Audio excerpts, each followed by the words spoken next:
மதுரையில தன்னோட கட்சி மாநாட்டை நடத்தலாம் அப்படின்ட்டு தளபதி பாத்தீங்கன்னா முடிவு பண்ணியிருக்காரு. தளபதி மட்டும் இல்ல, எல்லா அரசியல் கட்சிகளும் மதுரையில மாநாட்டை நடத்தியிருக்காங்க. அப்படி மதுரையில என்ன சென்டிமெண்ட் இருக்கு, மாநாடு அப்படின்னாலே எல்லா அரசியல் கட்சிகளும் எதுக்காக மதுரை நோக்கி போறாங்க அப்படிங்கறத இந்த வீடியோல டீடைலா பார்க்கலாம். தமிழக அரசியல்ல தவிர்க்க முடியாத சக்தியா இருந்த எம்ஜிஆர்ல இருந்து இப்போ அரசியல் கட்சி ஆரம்பிச்சிருக்க தளபதி வரைக்கும் மதுரையை மையமா வச்சு அவங்களோட அரசியல் பயணத்தை ஆரம்பிக்கிறாங்க.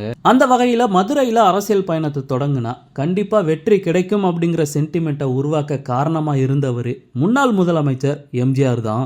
ஆரம்ப காலத்துல அவரோட அரசியல் வளர்ச்சி மதுரையை மையமா கொண்டே இருந்துச்சு அப்படிங்கிற மாதிரி சொல்றாங்க. அது மட்டும் இல்லாம 1950ல ஃபர்ஸ்ட் எம்ஜிஆர் ரசிகர் மன்றம் தொடங்கப்பட்டதே இந்த மதுரையில தான். எம்ஜிஆர் முதல்ல இடைத்தேர்தல்ல போட்டியிட்டு ஜெயிச்சதும் இந்த மதுரை தொகுதியில தான். அதே மாதிரி 1981ல எம்ஜிஆர் முதலமைச்சரா இருந்தப்ப மதுரையில 5வது உலக தமிழ் மாநாடு நடந்திருக்கு. அந்த மாநாட்டுல முதல் முறையா ஜெயலலிதா கலந்துக்கிட்டாங்க.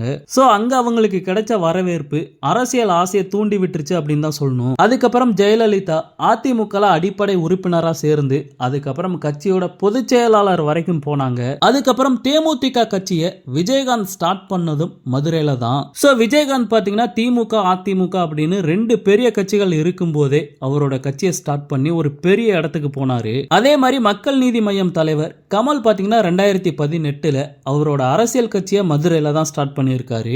அடுத்ததா டிடிவி தினகரன் 2018ல மதுரை மேலூர்ல தன்னோட கட்சி பேரு அண்ட் கொடி அறிமுகப்படுத்தி ஒரு பிரம்மாண்டமான கூட்டத்தை கூட்டி எல்லாரையுமே ஆச்சரியப்படுத்தினாரு. சோ இவங்க வரிசையில இப்ப தளபதியும் பாத்தீங்கன்னா இணைஞ்சிருக்காரு அப்படின்னு தான் சொல்லணும். சோ மதுரை மாவட்டத்துல தன் கட்சியோட முதல் மாநாட்டை நடத்த தளபதி முடிவு பண்ணியிருக்காரு.